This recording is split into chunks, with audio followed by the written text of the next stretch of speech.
Day 23 വളരെ പ്രമാദമായ ഒരു ദിവസത്തിലേക്ക് സ്വാഗതം. സമയം താടി പിടിക്കുന്നു. ജോൺജോ അല്ല, ജോൺജോ കത്തൂരിയ. ആര് തൂറിയ? ജോൺജോ കത്തൂരിയ. ഇത് അനീസിക്ക് മൈര് പഠിക്കുന്ന കത്തിയാണ്. പിന്നെ ഞാൻ പിന്നെ തലചക്രം പഠിച്ചോണ്ടിരിക്കുന്നത്. നിന്നോട് തലമുടി പഠിക്കാനല്ലേ പറഞ്ഞത്? തലമുടി എനിക്ക് പഠിക്കാൻ പറ്റില്ല. വേണമെങ്കിൽ റിൻഷ പഠിക്കട്ടെ, ഞാൻ പഠിക്കില്ല. റിൻഷാന് പഠിക്കാൻ പറ്റില്ല. റിൻഷ മിണ്ടാണ്ടിരിക്കണോ? കാരണം റിൻഷ മിണ്ടില്ല എന്നാണോ? റിൻഷ മിണ്ട് തുറക്കണം. നിനക്ക് പണിഷ്മെന്റ്, മുടി വെട്ടുന്നില്ല എന്നുണ്ടെങ്കിൽ നീ തൊപ്പി ഇത് ഉറങ്ങുമ്പോ വെക്കണോ? ഉറങ്ങുമ്പോ എല്ലാം വെക്കണം. അപ്പിടുമ്പോ വെക്കാൻ ബുദ്ധിമുട്ടില്ല, കാരണം ഇത് ഇവിടെ അല്ലല്ലോ അപ്പിടുന്നത്. കുളിക്കുമ്പോ വെക്കണോ? മനെ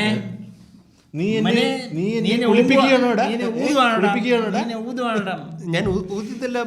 ബിഗ് ജോസ് ഞാൻ ഇത് സിക്കാടെ കത്തിയാണ് കേട്ടോ.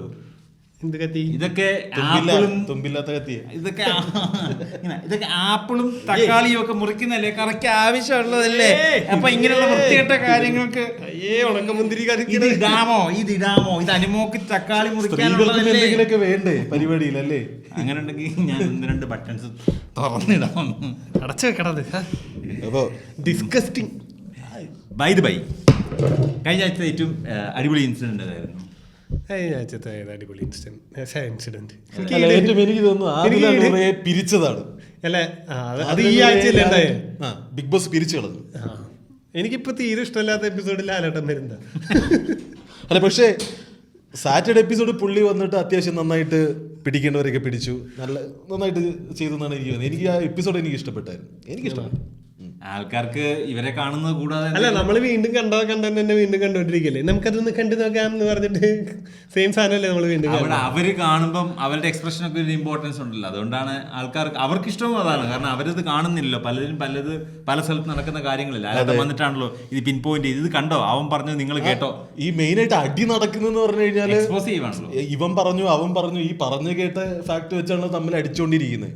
അപ്പൊ പിന്നെ ഒരാൾ വന്നിട്ട് ആധികാരികമായിട്ട് പറയണേ, നീ ചെയ്തത് മയിര്, നീ അലമ്പ് കാണിച്ചു എന്ന് പറഞ്ഞിട്ട് അവന്റെ മുഖത്ത് കൊടുക്കുന്നത്. അതല്ല, ഇവരിത് മൊമെന്റിൽ ഹാപ്പൻ ചെയ്ത് മറന്നു പോകില്ല. ഇവർക്കൊക്കെ ഇത് പിന്നെ കാണുമ്പോൾ അതന്നെ പിന്നെ അപ്പൊ അവര് ഞാൻ പറഞ്ഞിട്ടില്ല എടുത്തിട്ടില്ല എന്നൊക്കെ പറയുന്നതിന് തിരിച്ചു കൊണ്ടുവന്നിടുമ്പോഴേ. പക്ഷെ ഇങ്ങനെ ഞാൻ പറയട്ടെ, ഇവിടെ ഹിപ്പോക്രസി ഈ പോയിന്റ് ഔട്ട് ചെയ്യുന്നുണ്ട്. ഈ പുള്ളി വന്നിട്ട് നീ ചെയ്ത മോശമാണ്, അതായത് അത് യൂണിവേഴ്സൽ മോശമാണെന്ന് പറഞ്ഞിട്ടാണ് കാണിക്കുന്നത്. പക്ഷെ ഓഡിയൻസ് റിവ്യൂ ഒക്കെ കാട്ടിയില്ലോ. ഏത് ഓഡിയൻസ് അങ്ങനെ ഓഡിയൻസിന്റെ റിയാക്ഷൻ കാണിച്ചു. ആൾക്കാർക്ക് അവർക്കൊരു ധാരണ ഉണ്ടാവാൻ വേണ്ടി അവർ ചെയ്യുന്ന ഓവറാണെന്ന് കാണിക്കാൻ. ശരിക്കും പറഞ്ഞാല് ഒരാൾ ചെയ്യുന്ന കാര്യം മോശമാണെങ്കിൽ പോലും, അതായത് പക്ഷെ മെന്റലി വേറൊരു കണ്ടസ്റ്റന്റിനെ അടിച്ച് താഴ്ത്താൻ അയാളത് ഉപയോഗിക്കുന്നത്, അത് അയാളുടെ സ്ട്രാറ്റജി അല്ലേ. അപ്പൊ അതിന് ഇങ്ങനെ കോൾ ഔട്ട് ചെയ്ത് കഴിഞ്ഞാൽ ഗെയിമിന്റെ രസം പോവില്ലേ? അവരുടെ ഒരു മെന്റൽ അവരുണ്ടാക്കിയെടുത്ത മേൽക്കോയ്മ ഇല്ലാതാവില്ലേ? അതല്ല, ഇവരും അങ്ങനെ ആക്കാൻ വേണ്ടിയുള്ള ടാസ്കുകളും സിറ്റുവേഷൻ ഉണ്ടാക്കി കൊടുത്തിട്ടാണല്ലോ ഇവരിത് വഴക്കും പറയുന്നത്. അതെ, ശരിക്കും ലാലേട്ടൻ ചെയ്യുന്നത് മോശമാണ് അല്ലേ? ഇരട്ടത്താപ്പ്. എനിക്ക് മനസ്സിലായ സംഭവം എന്താ പറയുക, ഇതൊരു 100 ദിവസമൊക്കെ കഴിയുമ്പോ പകുതിയിലാണ് ഈ ആൾക്കാരുടെ ശരിക്കുള്ള ക്യാരക്ടർ പുറത്തു വരുന്നത്. ഇവൻ പൊളിഞ്ഞു, ആര്യം പൊളിഞ്ഞു, പിന്നെ അപ്പാനി വട്ടം പൊളിഞ്ഞു. തുടക്കത്തെ അപ്പാനിയല്ല, അക്ബർ ഇപ്പോഴും ചെറുതായിട്ട് മെയിൻറ്റെയിൻ ചെയ്തു പോകുന്നുണ്ട്. അനീഷ് പൊളിഞ്ഞു. അനീഷ് ഭയങ്കര ക്യൂട്ട് മനുഷ്യനൊക്കെ ആയി തുടങ്ങി. അക്ബറിനെ ശരിക്കും പറഞ്ഞാല് അക്ബറിനെ ഇമോഷണലി ബ്രേക്ക് ചെയ്തു. അമ്മേനെ കൊണ്ട് വിളിപ്പിച്ച് അയാളവിടെ ഇരുന്ന് കരഞ്ഞു. ഞാനാണെങ്കിൽ ആ സിറ്റുവേഷൻ ഞാൻ അവിടെ ഇരുന്ന് കരയും. പക്ഷെ ഞാൻ അക്ബറിനെ പോളിഷ് ചെയ്തെടുത്തോലെ തോന്നിയില്ലേ? അതായത് അക്ബറിനെ സപ്പോർട്ട് ചെയ്ത ഒരു എക്സ്ട്രാ സപ്പോർട്ട് കിട്ടിയോലെ എനിക്ക് തോന്നി. ഞാൻ പറയാം, അതിനിങ്ങനെ കാണാൻ. അതായത് പുള്ളി ഭയങ്കര ഷോ ആണ്, പിന്നെ പുള്ളി ഭയങ്കര ഗെയിം കളിക്കുന്നുണ്ട്, കുത്തിത്തിരിപ്പുണ്ടാക്കുന്നത്, ആൾക്കാർ കാണുന്നവർക്കെല്ലാം തോന്നുന്ന സിറ്റുവേഷനിലാണ്, ആവശ്യമില്ലാത്ത തെറി പറയുന്നു തോന്നുന്ന സിറ്റുവേഷനിലാണ് അമ്മയെ കൊണ്ട് വിളിപ്പിക്കുന്നത്. എന്നിട്ട് അമ്മ ആയിട്ടില്ല, മോനെടാ മോനെ, നീ വീട്ടിൽ കൂളായിട്ടിരിക്കുന്നവരല്ല മോനെ അവിടെയെന്ന്. അതുകൊണ്ട് അക്ബർ നല്ല മനുഷ്യനാക്കി മാറ്റി. അക്ബർ ഇവിടുത്തെ സിറ്റുവേഷൻ കൊണ്ടാണ് എന്റെ ഒരു ഇതില് അയാൾക്ക് അല്ലെങ്കിലും മോശം ഒരു ഇത് വന്നിട്ടുണ്ടായിരുന്നില്ല. അല്ല, പുള്ളിയുടെ കേസിൽ പുള്ളി 1-2 തെറി പറഞ്ഞ് അങ്ങനത്തെ സാധനങ്ങളൊക്കെ ഭയങ്കര തെറിയൊക്കെ എല്ലാവരും അംഗീകരിക്കണം.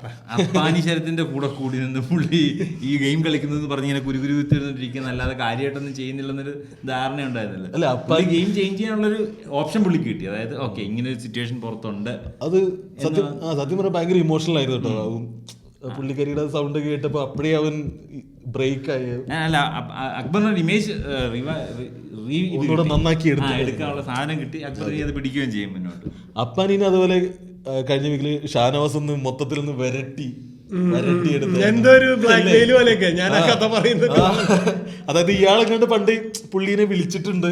അതായത് ഇങ്ങനെ പ്രഡിക്ഷൻ ലിസ്റ്റിൽ വന്ന് തുടങ്ങിയപ്പോ തന്നെ ഇവർ തമ്മിൽ എന്തൊക്കെയോ ടോക്ക് നടന്നിട്ടുണ്ട്. അപ്പൊ ഇവൻ വിഷമാണ് എന്നുള്ള രീതിയിൽ ഷാനവാസ് പറഞ്ഞു. ശരിക്കും പറച്ചല്ലേ, ആള് വിചാരിച്ച ആള് ഭയങ്കര ബുദ്ധിയുള്ള പ്ലെയറാണ്. പക്ഷെ അപ്പൊ ആള് സൈഡിലേക്ക് മാറിപ്പോയ പോലെ എനിക്ക് തോന്നുന്നത്. ആൾക്ക് അത് സോൾവ് ചെയ്യണമെന്ന് പറഞ്ഞ ഷാനവാസിന്റെ പുറകെ നടക്കുന്നൊക്കെ. പിന്നെ എനിക്ക് എവിക്ഷനിൽ ഇപ്പോഴും മനസ്സിലാവാത്ത കാര്യം രേണുസുതി എങ്ങനെ കണ്ടിന്യൂ ചെയ്യുന്നു. എനിക്ക് അതായത് പുള്ളിക്കാരി വേറൊന്നും ആ വീട്ടിൽ ചെയ്യുന്നതായിട്ട് ഇവര് കാണിക്കുന്നില്ല. ഇനി ലൈവ് കാണുന്നവർ എന്തെങ്കിലും പുള്ളിക്കാരി കാര്യപ്പെട്ട എന്തെങ്കിലും ചെയ്ത് കണ്ടിട്ടുണ്ടെങ്കിൽ നിങ്ങൾ പറയാ. 5-6 പേനെ പിടിച്ചായിരുന്നു. ആ പേനെ പിടിച്ചതിന്റെ പേരിൽ എന്നെ പുറത്താക്കണം എന്ന് പുള്ളി പറയുകയും ചെയ്തായിരുന്നു. ആ പേൻ അപ്പൊ പുള്ളിക്കാരി അതിനെന്തോ ഇങ്ങനെ ഹെയർ എക്സ്റ്റൻഷൻ ഉപയോഗിക്കുന്നുണ്ട്. അത് പോട്ടെ, അതല്ല. അല്ലാണ്ട് ഞാൻ പറയണത് വേറൊരു ആള് ഈ അവസാനത്തെ ഈ വീക്കെൻഡ് എപ്പിസോഡില്ലേ, അതിൽ ആ സോഫയിൽ ഇരിക്കുമ്പോഴേ ഞാൻ കാണുന്നുള്ളൂ. അത് ഇവർ കാണിക്കാത്താണോ ഇനി പുള്ളിക്കാരി? ചിലപ്പോ അതായിരിക്കും. അതിൽ പുള്ളിക്കാരി മാത്രം ഒരു കിടിലൻ സാധനം ചെയ്തായിരുന്നു. ലാലേട്ടൻ വന്നിട്ട് ഇവിടെ ഇരിക്കുന്ന എല്ലാവരും മുട്ട അടിക്കാൻ റെഡി ആണെന്ന്. എന്റെ ലാലേട്ട ഞാൻ ഈ മുടി പുതിയായിട്ട് വെച്ചോളൂ, ഞാൻ മുട്ട എന്ന് പറഞ്ഞു. ഇതല്ലെങ്കിൽ തന്നെ എക്സ്റ്റൻഷനാ, ഇനി ഇത് എങ്ങനെ മുട്ട അടിക്കാൻ? അത് മാത്രമേ ഉള്ളൂ. ബാക്കി എല്ലാവരും ഇപ്പൊ ഞാൻ അടിക്കും. എപ്പിസോഡ് ഭയങ്കര കിടുവായിരുന്നു. അതില് അല്ല ആ ടാസ്കേ അടിപൊളിയായിരുന്നു. അതില് മറ്റോനെടുത്ത നിലപാടും കിടുവനായിരുന്നു അനീഷ് എടുത്തത്. അനീഷ് ബിഗ് ബോസിനെ തോപ്പിച്ചു കളഞ്ഞു. ഇപ്പൊ മുതൽ അതിൽ എഴുതിയിട്ടില്ല, വളരെ ക്ലിയറാ. ഇപ്പൊ മുതൽ അപ്പൊ ഇപ്പൊ മുതൽ മിണ്ടാൻ പാടില്ല ആള്. അനീഷേട്ടൻ അല്ല, എന്നിട്ട് എല്ലാരും എന്തിനാ അവനെ തെറി പറയണേ? കറക്റ്റ് ആയിട്ട് ബിഗ് ബോസിനെ അറിയാം അത് അനീഷ് പിടിക്കും. അതെന്താന്ന് വെച്ചാല് അവിടെ ഈ ആര്യനും ജിസലും കൂടെ ഡ്രാമ കളിച്ച് അനീഷിനെ മണ്ടക്കി ഇടുക ചെയ്ത് ശരിക്കും പറഞ്ഞു കഴിഞ്ഞാൽ അല്ലേ. ഇതില് സത്യം പറഞ്ഞു കഴിഞ്ഞാൽ ആര്യനും തെറിയാക്കേണ്ട കാര്യമില്ലല്ലോ, അവന് കിട്ടിയത് ജ്യൂസ് കുടിക്കലല്ലേ. ഇതില് ജിസേലല്ലേ മുട്ട അടിക്കാൻ. ജിസേലാണ് നല്ല ഗെയിമർ. ആള് സീനില് പോലും ഇല്ല. നൈസായിട്ട് ആര്യനെ തലയിൽ എടുത്തു വെച്ചതാ. ഇത് ഞാൻ ഇവളെ മുട്ടയടിക്കാൻ സമ്മതിക്കത്തുമില്ല, ഞാൻ മുട്ടയടിക്കത്തുമില്ല എന്ന് പറഞ്ഞ കുറെ കാരണങ്ങളുണ്ടായിരുന്നു. എന്റെ അച്ഛൻ ജീവിച്ചിരിപ്പുണ്ട്, അച്ഛൻ മരിക്കുമ്പോഴാണ് ഞങ്ങളുടെ ഇത് പ്രകാരം ഞങ്ങൾ മുട്ടയടിക്കുന്നത് പറഞ്ഞ പുള്ളി ഇമോഷണൽ. അത് മറ്റുള്ള പൊളിക്കുകയും ചെയ്തു. 10,000 പോയിന്റ് ഇട്ട് പൊളിക്കുമെന്ന് ചോദിച്ചപ്പോ അത് അപ്പൊ നിന്റെ അച്ഛൻ കുഴപ്പമില്ലേ. അപ്പനെ എവിടെ ചെന്നിട്ട് എടാ ഇപ്പൊ നീ മുട്ടയടിച്ച നീ ഹീറോയടാ ഹീറോ. സത്യത്തിൽ അത്രയും നാള് 2 ആഴ്ചക്ക് പുള്ളി ഉണ്ടാക്കി വെച്ച ഇമേജ് മൊത്തം തകർന്നു. അപ്പൊ അതിനും ശരിയാ, പുള്ളി ഇത്രയും വഴക്കുണ്ടാവാതെ ആദ്യം തന്നെ ജിസേൽ വേണ്ട ഞാൻ മുട്ടയടിച്ചോ അങ്ങോട്ട് തിരിഞ്ഞ് മുട്ടയടിക്കാൻ തയ്യാറായ പുള്ളി ഭയങ്കര ബൂസ്റ്റ് ആയി പോയി. പക്ഷേ പുള്ളി അവിടെ നിന്ന് പുള്ളിയുടെ ഇറിറ്റേറ്റിംഗ് സാധനങ്ങൾ മൊത്തം എടുത്ത് പുള്ളി അലന്ന് അതീപിന്റെ ആള് ആ സാധനം പിടിക്കാനും നോക്കല് വിട്ടു. ഇപ്പൊ ഒരു ഈ പറഞ്ഞ പോലെ ഒരു മെച്ചോർഡ് അല്ലാത്ത ഒരാൾ കളിക്കുന്ന കളിയൊക്കെ കളിക്കുന്നതാണ്. അതിന് മുന്നേ വരെ പുള്ളി ഭയങ്കര ആ സ്റ്റാർ മെറ്റീരിയൽ കാണിക്കാൻ നോക്കി ഇപ്പൊ പക്ഷേ പുള്ളി വെറും മണ്ടനായിട്ട് മാറി. അല്ല പൊതുവെ അവനിങ്ങനെ പാൽകുപ്പി ടൈപ്പ് ആണെന്നൊക്കെ പറഞ്ഞിട്ട് അതായിരുന്നില്ല ഇപ്പൊ. പക്ഷെ അല്ല കണ്ടാൽ അതായിരുന്നു പുള്ളി. പിന്നെ പുള്ളി ഗെയിമൊക്കെ കളിക്കുന്നതൊക്കെ ഗെയിമർ എന്നുള്ള പേരെങ്കിലും ഉണ്ടായിരുന്നു, അതും പോയി കഴിഞ്ഞ ആഴ്ചയോടുകൂടി. ചുരുക്കം പറഞ്ഞാൽ മൊത്തത്തിൽ ഭയങ്കര മോശമാണ്. ഇപ്പോഴും ജിസേലിൽ ഒരു പകുതിക്ക് പുള്ളിയെ സപ്പോർട്ട് ചെയ്യുന്നുണ്ട്. ജിസേലും ബിന്നിയും തമ്മിലുള്ള ടോക്കില് പറഞ്ഞു ഈ ആഴ്ചയെന്ന് ബിന്നി പറഞ്ഞു. ഞാൻ അത് കണ്ടപ്പോഴേ മനസ്സിലായി. ഫസ്റ്റ് ഡേ തന്നെ ഞാൻ അളന്നതാകുന്നു. പിന്നെ അവൻ അതിനുള്ള പ്രായമില്ലെന്ന് വെച്ചാൽ പറഞ്ഞാലും മറ്റോളെക്കാളും റയനേക്കാളും പ്രായമുള്ളതല്ലേ. അയ്യോ പുള്ളിക്കാരി ആണെന്നുണ്ടെങ്കിൽ എനിക്ക് തോന്നുന്നു പുള്ളിക്കാരി ഇങ്ങനെ പുള്ളിക്കാരി ശരിക്കും പറഞ്ഞാൽ ഇവനെ അവളെ ഒരു ബിഗ് ബ്രദർ ബിഗ് സിസ്റ്റർ ആ ഒരു സാധനം ഒരു മസാജ് ചെയ്ത് കൊടുക്കുന്നു. ഇവർ രണ്ടുപേരും ഓർബിറ്റ് ചെയ്താണ് ഇപ്പൊ അതിനകത്ത് ഓടി നടക്കുന്നത്. റെന ഫാത്തിമ ഈ 2 ആഴ്ച കൊണ്ട് ശരിക്കും റെന ഫാത്തിമ എന്തെങ്കിലും ചെയ്തായിരുന്നു നമ്മുടെ വെറുതെ ചെറിയ അവര് തമ്മില് ഒരു റൈവലറി ഇപ്പൊ ഉണ്ട്. എനിക്ക് തോന്നുന്നു ഒനീലിനെ സംബന്ധിച്ചിടത്തോളം ഒനീലിന്റെ വായിന്ന് ചാടുകയും ചെയ്തു. നിനക്ക് കുറെ ഫോളോവേഴ്സ് ഉണ്ടായിട്ട് കാര്യമൊന്നുമില്ല, നിന്റെ കണ്ടന്റ് ഒക്കെ മോശമാണ്. അതായത് പുള്ളിക്കാരൻ ഒരു ഇൻഫ്ലുവൻസർ ആണല്ലോ, ചിലപ്പോൾ അത് ശ്രദ്ധിച്ചിട്ടുണ്ടാവും. ഇതിനൊക്കെയാണോ ഇങ്ങനെ ഫോളോവേഴ്സ് കയറുന്നത്, ഇതിനൊക്കെയാണോ സബ്സ്ക്രിപ്ഷൻ കയറുന്നത്, ആ ഒരു സാധനം നമ്മുടെ പാവ ആലിപ്പൂനെ അതിലെടുത്തിട്ട് ഒരു ആ ഡയലോഗ് എന്തായിരുന്നു, ഒരു കഴിവുകളില്ലാത്ത അത് മാത്രല്ല ആണുങ്ങളായി പറഞ്ഞത് ചെയ്യണ ഒരു ആണുങ്ങൾ എന്ന് പറഞ്ഞിട്ട് ഇവിടെ വന്നു. അപ്പൊ പറഞ്ഞു എനിക്ക് നിന്റെ ബോയ് ഫ്രണ്ടിന് ഇല്ലാത്താണ് എനിക്കുള്ളത്. എന്ത് ആണത്തം അങ്ങനെ എന്തൊരു സാധനം അടിച്ചു. ഒനിയിലും പുള്ളിക്കാരും തമ്മിലുള്ള കോൺഫ്ലിക്ട് വരുമ്പോ ഒനിയിൽ ഭയങ്കരമായിട്ടൊരു അമ്മാവനായി പോകുന്നു. പുള്ളി അടിക്കാനൊക്കെ പറയുന്നുണ്ട്, ഞാൻ അടിക്കും നീ തലമണ്ടടിക്കുന്നു പറഞ്ഞു. ഞാൻ ആലോചിക്കട്ടെ, അതിനൊക്കെ ലാലേട്ടൻ ശരിക്കും പുള്ളിയെ വഴക്ക് പറഞ്ഞായിരുന്നു. പുള്ളിക്കാരുടെ കേസില് അതാ അയാളുടെ ഒരു പ്രായത്തിന്റെ ഇത് കാണിക്കണ്ടേ അല്ലേ. ജോൺ കത്തൂരിയ നിങ്ങൾക്ക് തൊപ്പിയൂരാം തൊപ്പി വരണ്ട, എന്റെ മുടി ഒരു ദിവസം കൂടെ ഇട്ടോടാ, ഒരു എപ്പിസോഡ് കൂടെ ഇട്ട നീ അത്. തൊപ്പി വരാന്ന് പറഞ്ഞപ്പോ ആര്യം പറഞ്ഞു എനിക്ക് ഒരു ദിവസം ഞാൻ ഒരു ദിവസം കൂടി ഇടാം. ആദിലനൂർ ആ സംഭവം അടിപൊളിയായിരുന്നല്ലേ, അവര് അത് പക്ഷെ ആദ്യം പ്രതീക്ഷിച്ചായിരുന്നു കേട്ടോ അത് എന്തോ ചെയ്യുന്നുള്ള. എനിക്ക് തോന്നുന്നു പയ്യെ വെച്ചിട്ട് ആദിലേനെ നൈസിന് എവിക്ഷൻ കൊടുത്ത് എവിക്ഷനിൽ വരണ. സത്യം പറഞ്ഞ അവരുടെ ആ ടീമില് വർത്താനം പറയുന്ന ആൾ ആദിലാണ് ആണ്. അപ്പൊ ഇങ്ങനെ നൂറ ഇന്നായിട്ട് അതിലെ പക്ഷെ ഫേസ് വാല്യൂ ഉള്ളത് നൂറൊക്കെ ആണല്ലോ. അതുകൊണ്ടാണ് അത് തിരിയും. ഞാൻ ആദ്യമായിട്ട് പറഞ്ഞോണ്ടിരുന്നത് ആദിലെ നൂറെ നിൽക്കുന്നു, ആദിലെ നൂറെ തമ്മിൽ അടിച്ചു പിരിയുന്നു, നൂറൊക്കെ അവിടെ ലവ് ട്രാക്ക് ഉണ്ടാകുന്നു, അങ്ങനെ ഭയങ്കര കിടിലൻ സംഭവമായിട്ട് മാറുന്നതാണ് ഞാൻ വിചാരിച്ചിരുന്നത്. പക്ഷെ എനിക്ക് അവരെ ഭയങ്കര ബേബി ഇതൊക്കെ പറയുന്നുണ്ടെങ്കിലും നാട്ടുകാർക്ക് നമ്മളെ മനസ്സിലാവില്ലല്ലോ ബേബി. നമ്മുടെ മമ്മിക്കും പപ്പയ്ക്കും ഉപ്പയ്ക്കും ഉമ്മയ്ക്കും പോലും മനസ്സിലാവുന്നില്ല. അല്ല, പക്ഷെ എനിക്ക് അവര് ഭയങ്കര നല്ല കപ്പിളായിട്ട് നല്ല കിടിലൻ കപ്പിളായിട്ട്. പക്ഷെ എന്നാലും ഒരു ഡ്രാമാറ്റിക് പോയിന്റ് ഓഫ് വ്യൂ നിങ്ങൾ നോക്കുകയാണെങ്കിൽ അവർ രണ്ടുപേരും കൂടെ നിൽക്കുമ്പോൾ ഒരാൾ എവിക്റ്റ് ആകുന്നതാണ് അതിന്റെ അതെന്തായാലും വരും. ആ ഒരു പോയിന്റ് ഇവർ കൊണ്ടുവരികയും ചെയ്യും. അതിനുവേണ്ടിയാണ് ശരിക്കും ഇവർ രണ്ട് കണ്ടസ്റ്റന്റ് ആക്കിയത്. പക്ഷെ ഇവിടെ ഈ മണ്ണിൽ നൂറയുടെ കണ്ണീര് വീണ ജോൺ ചാവും. ആദില നൂറ ആദിലെ നൂറയുടെ കുടുംബം കലക്കാൻ നോക്കണം, എന്റെ കുടുംബം കലക്കാൻ നോക്കുന്നത്. അയ്യോ, അനുമോൾ അതൊക്കെ വളരെ കൂളായിട്ട് എടുക്കുന്ന ഒരാളല്ലേ അല്ലേ? അല്ലാതെ ഫോട്ടോ ഓരോ കണ്ണുനീരും 100 km/hലാണ് പെരേഡ് നെഞ്ചത്ത് കയറുന്നത്. അല്ല, ഞാൻ പറയാൻ വന്നത് ഒരു പോയിന്റ് ഉണ്ടാക്കിക്കൊണ്ട് നശിപ്പിച്ച് കളഞ്ഞു. അതിലിറങ്ങി പോകുന്ന മൊമെന്റ് ഉണ്ടല്ലോ, അത് ബിഗ് ബോസിന്റെ ചരിത്രത്തിലെ ഏറ്റവും ബെസ്റ്റ് മൊമെന്റ് ആയിരിക്കും. കത്തും. കഴിഞ്ഞ എപ്പിസോഡിലും കൂടി ബേബിയുടെ ബർത്ത്ഡേ ആഘോഷിക്കാൻ ഒരു കേക്ക് വേണമെന്ന് പറഞ്ഞോളൂ.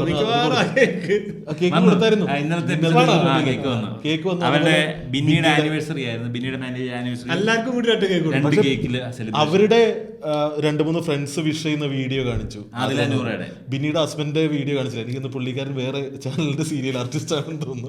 വോയിസ് ക്ലിപ്പ് ബിന്നിയുടെ ഹസ്ബൻഡിന്റെ വോയിസ് ക്ലിപ്പ്. പുള്ളി ഏത് ചാനലാണ് എനിക്കറിയത്തില്ല, ആരാന്നോലും എനിക്കറിയത്തില്ല. ഞാൻ ബിന്നിയൊക്കെ ഇപ്പോഴാണ് കാണുന്നത്. സീരിയൽ കൊണ്ടാണല്ലോ ഇത് കാണുന്നത്. പിന്നെ ബിന്നി ആരാന്ന് എന്നോട് ചോദിച്ചിട്ട് കാര്യമില്ല. പിന്നെ നമ്മുടെ ജോൺ കത്തൂരിയ, നിങ്ങൾക്ക് ബുദ്ധിമുട്ടുണ്ടെങ്കിൽ തൊപ്പി വരില്ല. ബിഗ് ബോസ് പറഞ്ഞാലും അനുസരിക്കത്തില്ല. ഇവനൊരു സ്വേച്ഛാധിപതി തന്നെ അല്ലേ? സ്വേച്ഛാധിപതി ആവാൻ തീരുമാനിച്ചു. അവിടെ സ്വേച്ഛാധിപതി പരിപാടി അവർക്ക് മനസ്സിലായിട്ടില്ല. 2 സ്വേച്ഛാധിപതികളുണ്ട്, പക്ഷെ ആരും ഇപ്പൊ മൊത്തത്തിൽ ക്യാപ്റ്റനെ അനുസരിക്കുന്നില്ല, സ്വേച്ഛാധിപതികളെ അനുസരിക്കുന്നില്ല. ആകെ മൊത്തം അലമ്പാണ്. അതായത് ഈ ആഴ്ച 3 പേർക്ക് ഭയങ്കര പ്രിവിലേജാ. ഒന്ന് ആര്യനും ജിസൈലിനും നെവിനും അവർ സ്വേച്ഛാധിപതികളാണ്. അപ്പാനി ശരത്ത് ക്യാപ്റ്റൻ. അപ്പൊ അവര് 3 സ്വേച്ഛാധിപതികളാക്കാൻ പറ്റിയവരല്ല. പക്ഷെ നെവിൻ കറക്റ്റ് സാധനമാണ്. അവന് പറ്റുന്നില്ല. നെവിൻ പക്ഷെ ഭയങ്കര എനിക്ക് അതിനകത്ത് കണ്ടുകൊണ്ടിരിക്കാൻ എനിക്ക് ഇഷ്ടമാണ്. ടിപ്പിക്കൽ ടൈപ്പ് കാസ്റ്റ് സാധനമുണ്ടല്ലോ. ഇപ്പൊ നിനക്ക് അപ്പാനിയും അക്ബറും ഒലിയിലൊക്കെ ചെയ്യുന്ന ഒരു സാധനം തന്നെ. പക്ഷെ നെവിൻ മാത്രമേ ഡിഫറന്റ് ആയിട്ട് എന്തെങ്കിലും കളിക്കുന്നു. ഇടയ്ക്ക് അവിടെ ആര്യന്റെ ബാഡ്ജ് കട്ടെടുത്ത് മാവിന്റെ മേളിൽ കയറ്റി വെക്കുന്നു. ലാലേട്ടൻ ഈ വീക്കെൻഡ് എപ്പിസോഡിന് വീടിനകത്തോട്ട് വന്നത് ഞാൻ ക്ലീൻ ആണെന്ന് നോക്കട്ടെ മക്കളെ മാത്രം വന്ന്. എന്നിട്ട് കൂടെ ശ്രീകുട്ട എന്ന് പറഞ്ഞിട്ട് മറ്റേ മൈജിയുടെ റോബോട്ട് ഉണ്ട്. വെറുതെ പ്രഹസനം, വെറുതെ കാശ് കൊടുക്കുന്നല്ലോടാ. മൈജി വേറെ എവിടെയാ സാധനത്തിന് കൊടുക്കുന്നത്? എവിക്ഷനെ കുറിച്ച് സംസാരിക്കാം. ഞാനതല്ലേ തുടക്കത്തിൽ തന്നെ ചോദിച്ചത്, എങ്ങനെ രേണുസുതി വീണ്ടും ഇതിൽ നിൽക്കുന്നു? രേണുസുതി കഴിഞ്ഞ ആഴ്ചത്തെ എവിക്ഷൻ ലിസ്റ്റിലുണ്ടായിരുന്നോ? അല്ല, പുള്ളി എന്തെങ്കിലും ഒരു വാല്യൂ ഈ ആഴ്ച എവിക്ഷൻ ലിസ്റ്റിലില്ല. ഈ ആഴ്ച അപ്പൊ അടുത്ത ആഴ്ച ആളില്ല. അടുത്ത ആഴ്ച നമുക്ക് നമ്മൾ ആഗ്രഹിച്ച പുറത്തു പോകണമെന്ന് ആഗ്രഹിച്ചിരുന്ന ഈ ആഴ്ച എവിക്ഷൻ ലിസ്റ്റ് ആഗ്രഹിച്ചതല്ല, ഒരു സാധ്യത. സാധാരണ കഴിഞ്ഞ തവണ നമ്മള് എന്നെ സംബന്ധിച്ചിടത്തോളം ശൈത്യ പോകുന്നതാണ് ഞാൻ പ്രതീക്ഷിച്ചുകൊണ്ടിരുന്നത്. പക്ഷെ പുള്ളിക്കാരി ഇത്തവണ എന്തൊക്കെയാ കാണിച്ചിട്ടുണ്ടെന്ന് തോന്നുന്നു. ക്യാപ്റ്റൻസിയിൽ പുള്ളിക്കാരി ഉണ്ടായിരുന്നു. കാര്യപ്പെട്ട ഒന്നും എനിക്ക് തോന്നുന്നില്ല എപ്പിസോഡിൽ അവര് എടുത്ത് കാണിച്ചോന്ന് എനിക്കറിയില്ല. പക്ഷെ പുള്ളിക്കാരി ക്യാപ്റ്റൻസി പോയത് 2 പേരും മറ്റേ പനി എല്ലാരും വിറപ്പിച്ച് പിന്നീനൊക്കെ ഉരുട്ടിക്കിട്ട് പുള്ളിക്കാരൻ മറ്റേ ഒച്ചയുണ്ടാകുന്ന കോഴിനെ ക്യാപ്റ്റൻസി ടാസ്ക് 3 പേര് തമ്മിലായിരുന്നു. അതില് അപ്പാനി ജയിച്ചു. അതുപോലെ തന്നെ മറ്റേ ശൈത്യ ഉണ്ടായിരുന്നത് സ്വേച്ഛാധിപതി ടാസ്കിലായിരുന്നു. ശൈത്യ അല്ലല്ല ക്യാപ്റ്റൻസി ടാസ്കിലായിരുന്നു. അങ്ങനെ എവിക്ഷൻ ഈ 2 സരികമാര്, ഒരു ശാരികനും ഒരു സരികനും എടുത്ത് കളഞ്ഞു. അതിൽ ഒരെണ്ണം ഭയങ്കര ഇതായിരുന്നില്ലേ? അതായത് സ്റ്റോർ റൂമിലേക്ക് വിട്ട വഴി എന്നിട്ട് ഡോർ ലോക്ക് ചെയ്ത് കളഞ്ഞു പൊക്കോന്നും പറഞ്ഞു. അതുവഴി പിന്നെ പറഞ്ഞിട്ട് ഇറക്കി വിട്ടു. പക്ഷെ എനിക്ക് ഹോട്ട് സീറ്റ് പുള്ളിക്കാരി കുറച്ചും കൂടി അകത്ത് നിൽക്കുന്നതിലും എനിക്ക് പുള്ളിക്കാരെ അകത്ത് നിൽക്കുന്ന തന്നെയാണ്. അങ്ങനെ നോക്കണേ ബിൻസി അകത്ത് നിൽക്കാലോ. ഇവര് പറയുന്നത് വോട്ടിലാണല്ലോ ഇത് പോകുന്നത്, അപ്പൊ ആൾക്കാർക്ക് ഇഷ്ടമല്ലെന്ന്. പക്ഷെ അത് ഒരിക്കലും ട്രാൻസ്പെറൻസി എനിക്ക് തോന്നുന്നില്ല. ഇങ്ങനെ വോട്ട് അനുസരിച്ചാണ് അത്, അക്കോർഡിംഗ് ടു അവർക്ക് കൊണ്ടുപോകേണ്ട ടൈം. വോട്ട് അനുസരിച്ചാണെങ്കിൽ ഇപ്പം വൈൽഡ് കാർഡ് എൻട്രിയിൽ ആരൊക്കെ അകത്ത് വരണം നമുക്കറിയാലോ അല്ലേ. ദീപക് മോഹൻ എന്തായാലും വരുമല്ലോ. എന്നാ പറയാൻ പാടില്ല, ഇത് കട്ട് ചെയ്ത് കളയല്ലേ. കട്ട് ചെയ്ത് നമ്മൾ പക്ഷെ ശരിക്കും കട്ട് ചെയ്തല്ലേ എൻ്റെ കിട്ടും. അല്ല വൈൽഡ് കാർഡ് ഇതുവരെ വന്നിട്ടില്ലല്ലോ. Oh my God. അല്ല വൈൽഡ് കാർഡ് വന്നു, ഈ രണ്ടുപേരെ സ്പ്ലിറ്റ് ചെയ്ത്. അതാണ് വൈൽഡ് കാർഡ്. അല്ല അത് വൈൽഡ് കാർഡ് വരുന്നതിന് പകരം ഇവര് രണ്ടിനെ സ്പ്ലിറ്റ് ചെയ്ത് രണ്ടായി കണ്ടസ്റ്റൻസിനെ കൂട്ടാന്നുള്ളതാണ് വൈൽഡ് കാർഡ്. ഇനി അവര് ഈ മിക്കവാറും എന്തെങ്കിലും ഗെയിം ഇറക്കിട്ട് ഇവരെ തമ്മിൽ തല്ലിപ്പിക്കും. ഒരാഴ്ച 2 കൂടുതൽ ആൾക്കാർ സാധാരണ പുറത്തു പോകാറുണ്ടോ? ഇല്ല ഇല്ല, 1 2. പിന്നെ ഇടിക്കൊക്കെ വേണം. അങ്ങനെ ജാസ്മിനും റോബിനും തമ്മിലൊക്കെ പ്രശ്നം ഉണ്ടായ മറ്റേ സമയത്താണ് ഒരു ഇടിച്ചില്ലേ റോക്കി ബായ്, ദ സ്ട്രീറ്റ് റിമെമ്പേഴ്സ് അല്ലേ ആ എപ്പിസോഡ്. അത് ഭയങ്കര മോശം കണ്ടസ്റ്റൻസ് ഉള്ള സീസൺ ആയിരുന്നു. അതിലല്ലേ ഇപ്പോഴത്തെ നമ്മുടെ ബുദ്ധിയുള്ളവർക്ക് മാത്രമല്ല കപ്പ് കൊടുക്കത്തുള്ളൂ എന്ന് പറയുന്ന സാറുള്ള അതിനകത്തല്ലേ, ബുദ്ധിയുള്ളവർക്ക് മാത്രമാണ് കപ്പ് കൊടുക്കത്തുള്ളൂ. ഞാൻ മണ്ടരല്ലെന്ന്. ഏത് നിങ്ങൾക്കിപ്പോ മനസ്സിലായില്ല ഞാൻ മണ്ടരല്ലെന്ന്, കാരണം ഞാൻ അവിടെ പോയി കപ്പ് അടിച്ചാണല്ലോ. എന്റെ കടയിൽ CCTV ക്യാമറ ഉണ്ടെന്ന് എനിക്കറിയാലോ. പുള്ളി ഇതുപോലെ ചാരി ഇരുന്നിട്ട് വരും, എടാ അനീസേ, എടാ നിന്റെ തന്തല്ലടാ എനിക്ക് ജാമ്യം തന്നത് അനീസേ പറഞ്ഞിട്ടാണ് വരും. പുള്ളിയൊക്കെ typical case of what dash. ഈ മെഗലോമാനിയാണ്. ഈ മെഗലോമാനി എന്താ സാധനം എനിക്കറിയാൻ പാടില്ല. മമ്മൂട്ടി രഞ്ജി പണിക്കരോട് തന്നെ ചോദിക്കേണ്ടി വരും. പിന്നെ എനിക്ക് പിന്നെ ഈ എവിക്ഷൻ വരുമ്പോൾ എനിക്ക് ഏറ്റവും ഇഷ്ടപ്പെട്ട സാധനം എന്ന് പറഞ്ഞാൽ അവസാനം ഇവരുടെ ലൈഫിന്റെ അല്ല എപ്പിസോഡിന്റെ ഹൈലൈറ്റ്സ് കാണിക്കുമല്ലോ. അവർ ഈ നല്ല മ്യൂസിക് ഒക്കെ എത്ര മോശം മനുഷ്യനുണ്ടെങ്കിലും നന്നായിട്ടൊരു റീല് കിട്ടി. അത് ആൾക്കാർ മരിക്കുമ്പോഴൊക്കെ നമ്മൾ പറയില്ലേ വളരെ നല്ല മനുഷ്യനായിരുന്നു, അത് നമ്മൾ നല്ല ഓർമ്മകൾ എടുത്ത് ഓർക്കുമല്ലോ. അതുപോലെ ഇങ്ങനെ മ്യൂസിക് ഒക്കെ. ഞാൻ രേണുസുതി എവിക്റ്റ് ആവാൻ വേണ്ടി നോക്കിയിരിക്കുന്ന പുള്ളിക്കാരി അവിടെ എന്താ ചെയ്തതെന്ന് എനിക്ക് കാണണം. അപ്പോഴെങ്കിലും അവർ വെട്ടി കാണിക്കല്ലോ. വെട്ടി കാണിക്കാൻ ഇതില്ലാത്ത കാരണം അത് വലിയൊരു പെയിൻ പിടിക്കുന്നത് അല്ലേ. ചിലപ്പോ അതിനുള്ള വീഡിയോ കിട്ടിയിട്ടുണ്ടാവില്ല, അതിനുവേണ്ടി എവിക്റ്റ് ചെയ്ത് വെച്ചേക്കുന്നത്. നമുക്കിതുപോലെ നമുക്കും ഒരു ഹൈലൈറ്റ് ചെയ്താലോ ഇതിൽ. ഏത്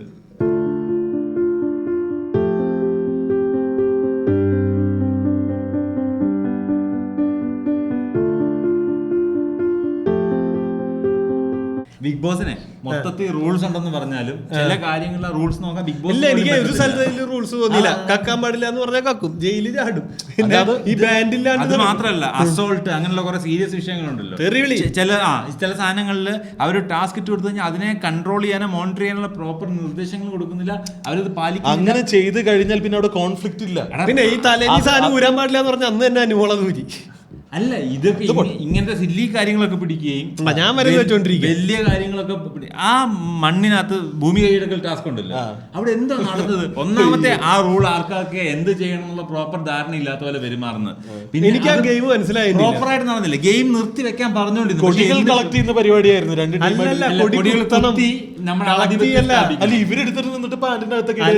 അത് കൊടി കുത്താൻ വേണ്ടിട്ട്, അല്ലെങ്കിൽ പറിച്ചു കളയില്ലേ, പാന്റിനകത്ത് കൊണ്ട് വെച്ചിട്ട് കുത്തിയിട്ട് അതിന്റെ മണ്ടക്കോട്ട് പൊത്തിക്കിടക്കാൻ. ഒന്നും പറഞ്ഞിട്ട് കാര്യമില്ല എന്ന് പറഞ്ഞ അവസാനം നിങ്ങൾ കൊടി എണ്ണാൻ പറഞ്ഞവർ കൊടി എണ്ണാൻ അവസാനം പറഞ്ഞു. കൊടി കുത്തിയേ അത് അവസാനം ഇവർ എണ്ണാൻ നേരത്തെ ഇവര് കൊടി കുത്തിയാണ് എണ്ണിക്കൊണ്ട്. ഞാനാണെങ്കിൽ ടാസ്ക് കണ്ടോണ്ടിരിക്കുമ്പോൾ നോക്കുമ്പോഴത്തേക്ക് അവിടെ അടി നടക്കുന്നു, പിടുത്തം നടക്കുന്നു. ജിസേലിനെ എല്ലാവരും കൂടെ ഫിസിക്കലി അസോൾട്ട് ചെയ്ത് കഴിഞ്ഞു. അവിടെ ജിസേലിന്റെ പുറത്ത് 6 പേരുണ്ട്. ആരുടെയൊക്കെ കൈയും കാലൊക്കെ എവിടെയാണെന്ന് എനിക്ക് അറിയത്തില്ല. അതിന്റെ ഇടയ്ക്ക് ഷെഫ് പോയി കറക്റ്റ് ആയിട്ട് ആരോ നമ്മുടെ ആരാണ് എന്നെനിക്ക് സംശയമുണ്ട്. ആര് എനിക്കാണെങ്കിൽ ജിസേലിന്റെ കാര്യത്തിൽ ഒരു കരുതലുണ്ടെന്ന് നിങ്ങൾക്ക് അറിയാലോ. അതെനിക്കറിയാം. പുള്ളി ജയിലിൽ പോയപ്പോ ഭയങ്കര ഹാപ്പി ആയിരുന്നു.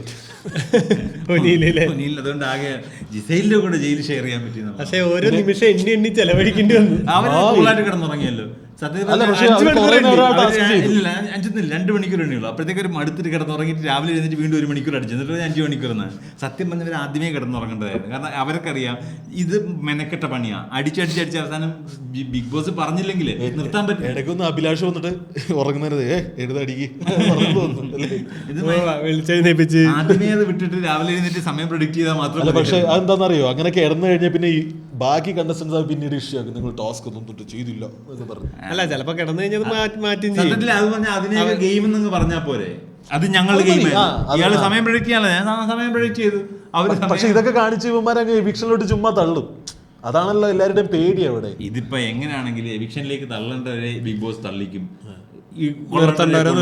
എങ്ങനെങ്കിലൊക്കെ ആയിട്ട് അവിടെ എത്തിക്കും. അതായത് ഇപ്പൊ കഴിഞ്ഞ ആഴ്ച ആര്യനെ നന്നാക്കി നിർത്തിയെടുത്തുനിന്ന് ലാലേട്ടൻ വന്ന് അറ്റാക്ക് ചെയ്ത് ആര്യനെ മോശമാകുന്ന അറിയാവുന്നതാണല്ലോ കറക്റ്റ് അറ്റാക്ക് ചെയ്തത്. എന്നിട്ടത് ഇപ്പൊ PR നടക്കുന്നത് എന്താണെന്ന് വെച്ചാൽ ലാലേട്ടനെ വെറും പുച്ഛമാണ് പുള്ളിക്കുന്ന രീതിയിലാണ്. സത്യത്തിൽ പുള്ളിയുടെ സംശയങ്ങൾ ചോദിച്ചതേ ഉള്ളൂന്നാണ് എനിക്ക് തോന്നുന്നത്. നിഷ്കളങ്കമായ മനസ്സിൽ പുള്ളിക്കെതിരെ ആരോപണങ്ങളായി. പിന്നെ പുള്ളി നീ എന്നെ ഊരുകയാണോ ഊതുകയാണോ എന്നുള്ളത് അത് ദീപക് മോനെ ഇടയ്ക്ക് ഏരിയതുണ്ടല്ലോ. പിന്നെ പോയി കഴിഞ്ഞിട്ട് പുള്ളി അവിടെ നിന്ന് അവന്റെ ഒടുക്കത്തിൽ മൊട്ട ടാസ്ക് അത് ശരിക്കും പറഞ്ഞാൽ ലാലേട്ടനെ പറഞ്ഞ് നാക്കി തീർത്ത് എല്ലാരും കൂടെ പുള്ളി ബിഗ് ബോസിനാണ് മൊത്തത്തിൽ പറഞ്ഞത് ഒരു മൊട്ട ടാസ്ക് അവന്റെ അപ്പൊ അത് ശരിക്കും ലാലേട്ടനെ പറഞ്ഞ രീതിയിലാക്കി ഇപ്പൊ മൊത്തത്തിൽ അയാളത്. അതുകൊണ്ട് ഈ ആഴ്ച എന്തായാലും നെവിൻ ഭയങ്കര റിസ്കിലാണ്. പക്ഷേ ആര്യം റിസ്കിലാണ്. ആരും പുറത്താവോ? രേണുസുതി വീണ്ടും എനിക്ക് തോന്നുന്നില്ല. രേണുസുതി അല്ലെങ്കിൽ അകത്താണ്, എവിക്ഷൻ ലിസ്റ്റിൽ ഇല്ല. ഡയറക്റ്റ് ആ വീക്കെൻഡ് എപ്പിസോഡ് തന്നെ അവന് നോമിനേഷനിലുണ്ട്. ഡയറക്റ്റ് നോമിനേഷനാണ്. എനിക്ക് തോന്നുന്നു അവിടെ വെച്ചിട്ട് ഇപ്പൊ ഞാനാണ് ഇയാളെടുത്തിട്ട് താടി ചെത്താൻ വേണ്ടിട്ട് കിച്ചണിലെ കത്തി എടുക്കുന്നുണ്ട്, എനിക്ക് ക്രിഞ്ചടിക്കും അല്ലെങ്കിൽ ചോദിക്കും. അതാരും കണ്ടില്ല, ആൾക്കാർ കണ്ടോണ്ടിരിക്കും. കൊണ്ടുവന്ന് കഴുകുക, അവിടെ കിച്ചണിൽ തന്നെ കഴുകുന്നു. അപ്പോഴും അവര് തമ്മിൽ ഒരു അടക്കം പറച്ചിലുണ്ടെന്നല്ലാതെ ആരും അതിനെ പോയിന്റ് ഔട്ട് ചെയ്യും. സാധാരണഗതിയിൽ കത്തിക്കാനുള്ള കേസ് ഉണ്ടല്ലോ. എനിക്ക് തോന്നുന്നു അവിടെ ഇവൻ ഒരു കാണിച്ചു എന്നാ സോപ്പിട്ടെങ്കിലും. അതായത് നമ്മള് കോഴി മുറിച്ച് കത്തിയുണ്ട്, നമ്മള് കേക്ക് മുറിക്കാറില്ലേ? ഉണ്ടോ? ഉണ്ടാവായിരിക്കും. അതിനെ അവരെ പ്ലാസ്റ്റിക്കിന്റെ ഒരു കത്തി തരൂലേ മുറിക്കാൻ. അലുവ മുറിക്കാറുണ്ട്, നല്ലോണം കഴുകും, സോപ്പിട്ട് കഴുകില്ല. അത് ഉപയോഗിച്ച് ഇത് ചെയ്യാൻ പാടില്ലെന്നില്ല, അങ്ങനെ നിയമമൊന്നുമില്ല. കാരണം അവിടെ നമ്മൾ ഈ പറഞ്ഞ പോലെ താടി പുറത്തൊരു നമ്മുടെ വീട്ടിൽ ചെയ്യണ പോലെ നമ്മൾ പുറത്ത് ചെയ്യും. അവർ സ്വന്തം വീടുകളിലേ കാണുന്നത്. ഇവിടെ ട്രിമ്മർ വെച്ച് ഷവർമ എത്തുന്നുണ്ട്. ട്രിമ്മർ ഷവർമ കണ്ടിട്ടില്ലേ? ഞാൻ കണ്ടിട്ടുണ്ട്. ട്രിമ്മർ ഉണ്ടാ ഇങ്ങനെ ഷവർമ, ഈ വട്ടത്തുള്ള സാധനമാണ്. അതെങ്ങനെയാ ഷവർമ? ഈ നമ്മള് പഠിക്കുന്ന ട്രിമ്മർ അല്ലേ ഞാൻ പറഞ്ഞത്. അത് വെച്ച് നിങ്ങൾ താടി എടുക്കാൻ ഒരുമിച്ച് നിൽക്കുമ്പോ ലിമിറ്റഡ് റിസോഴ്സസ് ചെയ്യുമ്പോ അത്യാവശ്യം മുടി വെട്ടാൻ എടുത്ത്. അപ്പൊ അവിടെ വേറെ ആർക്കും ഈ പ്രശ്നമില്ലേ? അവർക്ക് താടിയില്ല, പുള്ളി മാത്രമല്ല താടിയുള്ളൂ. മറ്റേ ആളില്ലേ ഏറ്റവും ഫസ്റ്റ് പുറത്തായ നമ്മുടെ മുൻഷി രഞ്ജിത്ത്, ആളൊക്കെ വെള്ള സോൾട്ട് ഇതായിട്ടാണ് പുറത്തേക്ക് വന്നത്. അത് പുള്ളിക്ക് പഠിക്കാൻ താല്പര്യമില്ലായിരുന്നു. നമ്മൾ ഉപയോഗിക്കണം, കൊടുക്കേണ്ട ഒരു ബേസിക് റെസ്പെക്ട് അല്ലെങ്കിൽ എന്താ പറയാ. ഓക്കെ, ഇത്രയും നമ്മളതിനെ ഗെയിമായിട്ട് ബിഗ് ബോസിനകത്ത് റൂൾസ് ഇല്ല, അവിടെ ഗെയിമായിട്ട് കാണണം അതിനെ. അടുത്ത കാര്യം പറഞ്ഞു. എന്തായാലും അനീഷിന്റെ ഡിസ്കഷൻ, ഇങ്ങനെയുള്ള ഡിസ്കഷൻസിൽ ആരെ തോപ്പിക്കുക എന്നുള്ളത് എപ്പോൾ നമ്മൾ പൊട്ടിത്തെറിക്കുന്നു അല്ലെങ്കിൽ നമ്മളെ അവരെ ഇടക്കിട്ട് അടിക്കുന്നു എന്നുള്ളിടത്താണല്ലോ. അല്ല, ഒരു കാര്യം ചെയ്യട്ടെ, ശരിക്കും ഈ വീടിനകത്ത് റെസ്പെക്ട്ഫുൾ ആയിട്ട് എന്തെങ്കിലും ഒരു കോൺവെർസേഷൻ നടക്കാറുണ്ടോ? ഇല്ല. അല്ല, നീ ചോദിച്ചത് ഈ വീട്ടില് റെസ്പെക്ട്ഫുൾ ആയ ഒരു കോൺവെർസേഷൻ നടക്കണ്ടോ എന്നല്ലേ? അതായത് ഒരു കോൺഫ്ലിക്റ്റ് വരുമ്പോ നമ്മൾക്ക് കഴിഞ്ഞ ദിവസം റെസ്പെക്ട്ഫുൾ ആയ ഒരു കോൺവെർസേഷൻ ഉണ്ടായിരുന്നല്ലോ. അത് നൂറ് എന്ത് പറഞ്ഞാലും അത് റെസ്പെക്ട്ഫുൾ ആണ് ജോണിന് തോന്നുന്നു. അത് കൂട്ടത്തില്ല, ബാക്കി ആരുടെയെങ്കിലും കാര്യം പറയാം. അല്ല, ഞാൻ പറഞ്ഞത് ഇപ്പൊ ഒരു ചെറിയ കോൺഫ്ലിക്റ്റ് വരുമ്പോ ഇവര് തമ്മിൽ മൊത്തം ഒച്ചയെടുക്കലും ബഹളം പരിപാടിയാണ്. തമ്മിൽ ചറപറ അല്ലാതെ പറയൂ, കേക്കട്ടെ, അവിടുന്ന് പറയുന്നു ഇതൊക്കെയാണ് നമ്മുടെ കാരണങ്ങൾ. ഒരു സാധനം ഇങ്ങനെ അഭിപ്രായം വന്ന് യൂട്ടേൺ അടിച്ചു പോയതാണ് അനീഷിന്റെ ഡിവോഴ്സിനെ പറ്റി ചർച്ച ചെയ്തത്. വളരെ നൈസായിട്ട് എന്റെ ഡിവോഴ്സ് എന്ന് പറയുന്നത് എന്റെ മാത്രം പ്രശ്നമല്ല എന്ന് പറയാൻ വേണ്ടി, ഒരു ഡിവോഴ്സും ഒരാളുടെ ഇതുകൊണ്ട് മാത്രമുള്ള പ്രശ്നമല്ല. അപ്പൊ ഇയാള് ചില സമയത്ത് ഇയാള് വലിയൊരു മനുഷ്യനാണോ, അത് രണ്ടുപേരുടെയും ഭാഗത്തുള്ള പ്രശ്നമാണെന്ന് പറഞ്ഞ വഴിക്ക് അക്ബർ അതിനൊരു ഒരു ബ്രേക്ക് ഇട്ടിട്ട് വെച്ചു. ഒരാൾ എന്നും വന്ന് അപ്പോ അയാള് അപ്പൊ അത് ആരുടെ ഭാഗത്തുള്ള പ്രശ്നം. അങ്ങനെ വരുമ്പോ ഒരു സെക്കൻഡ് മൗനം ഉണ്ടോ അതിനിടയ്ക്ക് ആലോചിച്ചിട്ട് നല്ലതാണല്ലോ കുറച്ച് ആലോചിച്ചിട്ടാ വന്നത്. അങ്ങനെ വരുമ്പോ അത് ഡിവോഴ്സ് ആവണമെന്ന് തീരുമാനിക്കുന്ന ആ ഭാര്യയുടെ പ്രശ്നമാണ്. അല്ല പ്രശ്നം പുള്ളിക്കാരല്ല, അതിപ്പോ അയാൾ അടിക്കുമ്പോ അതുകൊണ്ട് പിന്നെ അവര് സ്നേഹത്തിൽ ഇരിക്കുന്നെങ്കിൽ എന്ന് പറഞ്ഞിട്ട് വന്നപ്പോഴത്തേക്ക് അറ്റാക്ക് എല്ലാരും കൂടെ വന്നിട്ട് ചാടിയുണ്ട്. ആരൊറ്റ പോലെ എല്ലാരും ഇരുന്ന് കൊടുത്തത് എനിക്ക് ഹോട്ട് സീറ്റ് വെച്ച് എന്താ ചോദിച്ചാൽ ഒരു ഐ ലവ് യു പറഞ്ഞാൽ പിന്നീട് ഇഷ്ടമാണെന്ന് പറഞ്ഞാലും അങ്ങനെ എന്തോ ഒരു സാധനം കൂടെ പോയിന്റ് കൂടെ വന്നതിനകത്ത് ഹോട്ട് സീറ്റ് കണ്ടായിരുന്നു ഇവര് തമ്മിൽ, ഞാൻ കണ്ടില്ലല്ലോ. ഭയങ്കര സംഭവം ഉണ്ടായത് മറ്റേ എല്ലാം പറഞ്ഞ് ഓക്കെ ആക്കി ഹോട്ട് സീറ്റിൽ ഇരുത്തിയിട്ട് ചോദിച്ചു വാങ്ങിച്ചതാ. ഞാനാ ചോദിച്ചത്, എന്നെ KB എന്നെ ഹോട്ട് സീറ്റിൽ ഇരുത്താന്ന് ചോദിച്ചു വാങ്ങിച്ചിട്ട് എല്ലാം കഴിഞ്ഞിട്ട് ഇന്ന് കണ്ടൊന്നും കൊടുത്തില്ല. എന്റെ ദിലീപേട്ടൻ ഇന്ന് കണ്ടോ എങ്ങനെ വിചാരിക്കുന്നു? ഞാൻ അവിടെ കൊഞ്ചിക്കൊഴയായിരുന്നു, അതായിരുന്നു ഇതായിരുന്നു എന്ന് വിചാരിക്കില്ലേ? ആൾക്കാർ എങ്ങനെ വിചാരിക്കില്ലേ? പിന്നെ ശരിക്കുമാർ രണ്ടുപേരും കെട്ടിപ്പിടിച്ച് കരയുന്നു, ആശ്വസിപ്പിക്കുന്നു. രണ്ടുപേരും ആശ്വസിച്ചു. വെറുതെ ആവശ്യമില്ല. രണ്ടുപേരും ഒപ്പം പുറത്തു, ഇനി രണ്ടുപേരും പുറത്തുനിന്ന് അടിക്കട്ടെ. അവരൊരു ഹോട്ട് സീറ്റിൽ എന്തായാലും പ്രോഗ്രാം കറക്റ്റ് ആയിട്ട് ചെയ്യാൻ സാധ്യത, അതിനൊരു മാർക്കറ്റ് ഉണ്ട്. അവർ നല്ല സാധനം, ഒറിജിനൽ ഹോട്ട് സീറ്റ് ചെയ്യാൻ സാധ്യത. അടിപൊളി അടിപൊളി. ഹോട്ട് സീറ്റിലോട്ട് വിളിച്ചാൽ നിങ്ങൾ പോകുമോ മിസ്റ്റർ? മറ്റേ ഇങ്ങൊരു ആള് ഇപ്പൊ കുറെ ഇന്റർവ്യൂല് കണ്ടു. ഇപ്പൊ ഞാൻ പറഞ്ഞ മുൻഷി രഞ്ജിത്ത്, ആള് ഭയങ്കര രസമായിട്ട് ഇന്റർവ്യൂകളിൽ സംസാരിക്കുന്നത്. ആള് ബിഗ് ബോസ് മെറ്റീരിയൽ അല്ല, അതുകൊണ്ട് ആദ്യം ആള് അവിടെ ചെയ്ത കുറെ കാര്യങ്ങൾ പറഞ്ഞു, പക്ഷെ അതൊന്നും നമ്മൾ ആള് പറഞ്ഞൊരു സംഭവം എന്തായിരുന്നു, ആ കുക്കിങ്ങിന്റെ സമയത്ത് എന്തൊക്കെയോ കാര്യങ്ങൾ ഇങ്ങനെ പറഞ്ഞു. ആള് പിന്നെ ഒരു ഇത് പറഞ്ഞു, ബിഗ് ബോസ് സ്ക്രിപ്റ്റഡ് ആണ് എന്ന് ആള് പറഞ്ഞു. അതായത് ഇത് എഴുതി വെച്ച ദിവസം ഇന്ന സാധനങ്ങൾ നടക്കണം എന്നല്ല, ഇത് എങ്ങനെ പോകണം എന്നൊരു സ്ക്രിപ്റ്റ്. സ്വാഭാവികം, ഓഫ് കോഴ്സ് അതിന്റെ സ്ക്രിപ്റ്റ്. 24 മണിക്കൂറിന്റെ ഫുട്ടേജ് എടുത്തിട്ട് ഇതിനെ ഇഷ്ടമുള്ള രീതിയിൽ നമുക്ക് ആക്കാം. ഇത് ഒരു പഴം സംഭവം പോലെ ആക്കാം, ഒന്നും ഹാപ്പനിങ് അല്ലാത്ത വളരെ ശാന്ത സ്വഭാവമായ ഒരു പരിപാടി ആക്കാം, ഇത് വയലന്റ് ഒരു എപ്പിസോഡ് ആക്കാം. അതൊരു സ്ക്രിപ്റ്റഡ് ആണ്. ആള് പറഞ്ഞു അങ്ങനത്തെ ഒരു സ്ക്രിപ്റ്റ് ഇതിനുണ്ട്, അല്ലാതെ ഉള്ള സ്ക്രിപ്റ്റഡ് എന്നല്ല. അതായത് കാലത്ത് എഴുന്നേറ്റ് നിങ്ങൾക്ക് 4 പേർക്ക് 4 പേജ് ഡയലോഗും സാധനങ്ങളും തന്നിട്ടുള്ള സ്ക്രിപ്റ്റഡ് അല്ല, പക്ഷെ ഇതിനൊരു സ്ട്രക്ചർ ഉണ്ട്. ഷോ എങ്ങനെ കൊണ്ടുപോകണം എന്നുള്ളതിനെ കുറിച്ച് അല്ലാണ്ട് പറ്റില്ലല്ലോ, എന്തായാലും ധാരണയുണ്ട്. അങ്ങനത്തെ ഒരു സ്ക്രിപ്റ്റഡ് ആണ് എന്നുള്ളൊരു സാധനം ആള് പറഞ്ഞു. പിന്നെ ആള് പറഞ്ഞു ആളവിടെ ചെയ്യാൻ നോക്കിയിരുന്ന ചില കാര്യങ്ങൾ പറഞ്ഞു, അതൊന്നും നമ്മൾ കണ്ടില്ല. അപ്പൊ ആളുടെ ഭാഗത്തു നിന്നുള്ള ഇങ്ങനത്തെ ഇന്റർവ്യൂസിൽ വേറെ ഒരു സൈഡ് റിവ്യൂ. അതായത് ഇപ്പൊ നമ്മൾ ആ ആഴ്ചയിൽ ഒരാളെ എവിക്റ്റഡ് ആവണമെന്നുണ്ടെങ്കിൽ അയാളെ കുറിച്ചുള്ള കണ്ടന്റ് കാണില്ല എന്നുള്ള രീതിയിൽ എവിടേക്ക് ഞാൻ കമന്റ്സ് കണ്ടിട്ടുണ്ടായിരുന്നു. അങ്ങനെയാണെങ്കിൽ 2 ആഴ്ചയായിട്ട് പുറത്താ. അത് നമുക്ക് റേജ് ബൈറ്റ് ആയിട്ട് ഇട്ട് തന്നേക്കണം. പുള്ളിക്കാരി എന്തുകൊണ്ട് പുറത്താകുന്നില്ല, ശരിക്കും അതന്നെയായിരിക്കും ഇത് ഈ ഒരു ഡിസ്കഷൻ വരാൻ വേണ്ടിട്ടായിരിക്കും. ശൈത്യയെ കുറിച്ച് അങ്ങനെയുള്ള ചിന്തിച്ചോണ്ടിരുന്ന ഇവിടെ ഒന്നും ചെയ്യുന്നില്ല, എടുത്ത് കളി. പക്ഷെ ഈ പറഞ്ഞ പോലെ എന്തൊക്കെയാ നമ്മൾ കാണണത് എന്നുള്ളത് വളരെ, ആൻഡ് നമ്മൾ എന്ത് കാണണം എന്നുള്ളത് ഡിക്റ്റേറ്റ് ചെയ്യുന്നത് ഇവരുടെ TRPയും സ്പോൺസർഷിപ്പും. എന്തായാലും ആ ഒരാള് രേണുസുതി എന്ന് പറയുന്ന ഒരാൾ കാലത്തൊടി വൈകുന്നേരം വരെ മിണ്ടാണ്ടിരിക്കില്ലല്ലോ, എന്തെങ്കിലുമൊക്കെ ചെയ്യണ്ടാവില്ലേ. പക്ഷെ അത് സെലക്ടഡ് സാധനങ്ങൾ നമ്മൾ കാണുന്നില്ല, അത്ര മോശമാണ് ഇവര് പറയുന്നത്. അതെ, അപ്പൊ അതിൽ അങ്ങനത്തെ ഒരു മെറ്റീരിയൽ ഉണ്ടാവില്ലായിരിക്കും. പിന്നെ ഇനി നമുക്ക് അവസാനിപ്പിക്കാം. അക്ബറിന്റെ പാട്ട്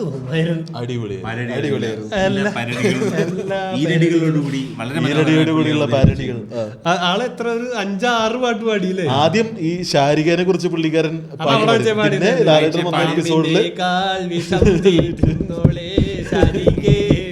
അത് നല്ല ഇഞ്ചറിക്കും ആ സാധനം ഉണ്ടായിരുന്നു. അതിന് നെവിൻ കറക്റ്റ് ആയിട്ട് എല്ലാത്തിനും ഡാൻസ് ചെയ്ത് കൂടെ നിൽക്കും. അവൻ ചുമ്മാ രസമായിട്ട് കഴിഞ്ഞ അനീഷൊക്കെ ഉള്ളിന്ന് ചിരിക്കുന്ന ഒരു സാധനം കണ്ടത് കഴിഞ്ഞ ദിവസം ആ ടേബിളിൽ ഇരുത്തിയിട്ട് അനീഷിനെ അവൻ ഇമിറ്റേറ്റ് ചെയ്ത്. അതില് അയാൾ അനീഷ് ഇങ്ങനെ ഇരുന്ന് ചിരിക്കുക. ആളെ ആത്മാർത്ഥമായിട്ട് ആ ഷോയില് വന്നിട്ട് അന്നാണ് ചിരിക്കുന്നത്.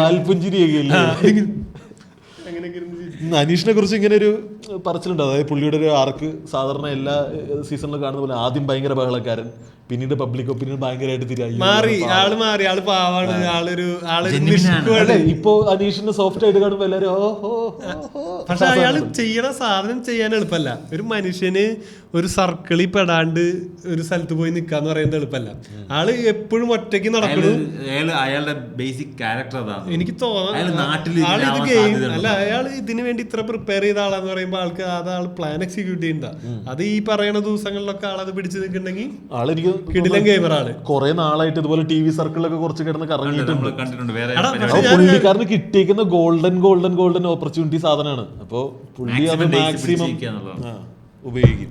പക്ഷെ അങ്ങനെ പറ്റാൻ ഭയങ്കര ബുദ്ധിമുട്ടല്ലേ? അതായത് ഇത്രയും ദിവസം, എടാ ഇതിപ്പോ 3 ആഴ്ച. എന്റെ ജോണി നീ ആലോചിച്ചു, നീ അവിടെ പോയിരുന്നുള്ള അവസ്ഥ. ഞാൻ ആരെങ്കിലും ഒരാൾ സപ്പോർട്ട് പിടിക്കാൻ നോക്കും. നൂറ ഒരു ചായ, ആരെങ്കിലും ഒരാളെ സപ്പോർട്ട് പിടിക്കും. മഹാദേവൻ പോയാണെങ്കിൽ എത്ര ആഴ്ച സർവൈവ് ചെയ്യാനകത്ത്? മഹാദേവൻ എന്തായാലും എനിക്ക് തോന്നുന്നു മഹാദേവൻ ചിലപ്പോ കുറച്ചധികം പോകും. അടിക്കും ആരെങ്കിലും. ദീപക് അടിക്കില്ല. ദീപക് അവിടെ ഓടി നടന്ന് മാപ്പ് പറയും, എല്ലാരോടും മാപ്പ് പറയും. പോയി ഒരു പരമ്പര.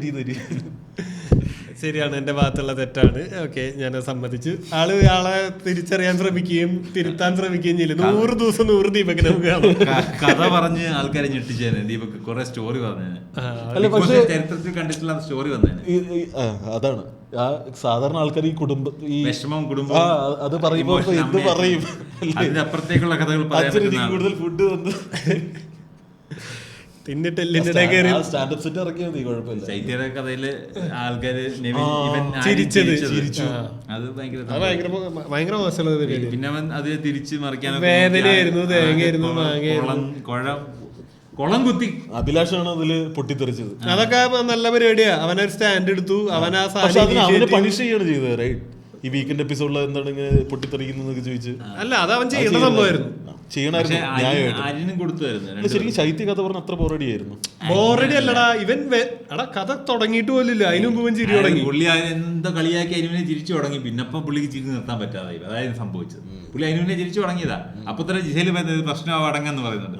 പിന്നെ അവസാനം അവനെ പറഞ്ഞു വിടാൻ നോക്കി ശാരിക കൂടെ. ബൈക്കിലെങ്ങാനും പോയിരിക്കുന്നു. അവൻ അവിടെ പോയി കിടന്നോട്ട് ചിരിക്കാൻ തുടങ്ങി. പിന്നെ അവനത് വേദനയാക്കി തീർത്തു.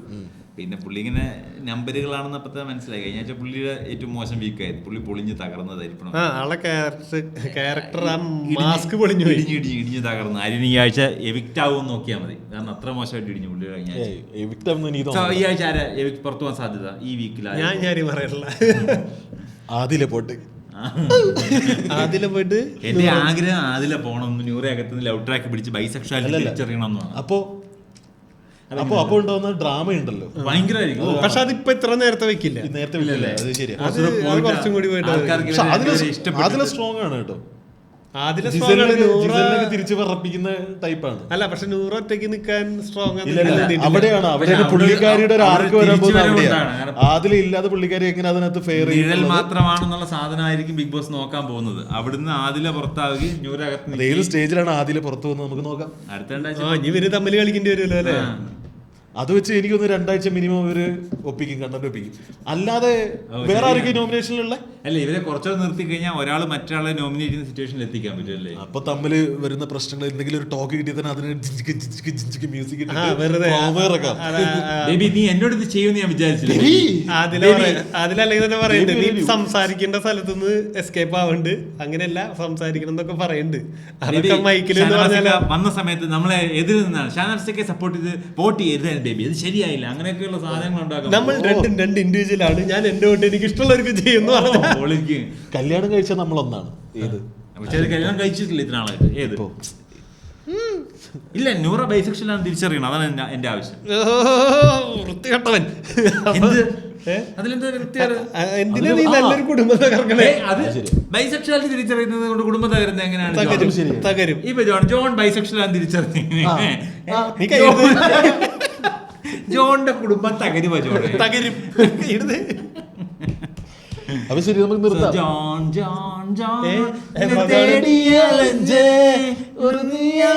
പാമ്പിന്റെ ചീറ്റും നല്ലൊരു റിൻഷാദേ,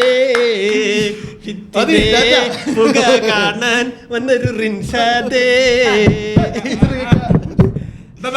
ബൈ ബൈ.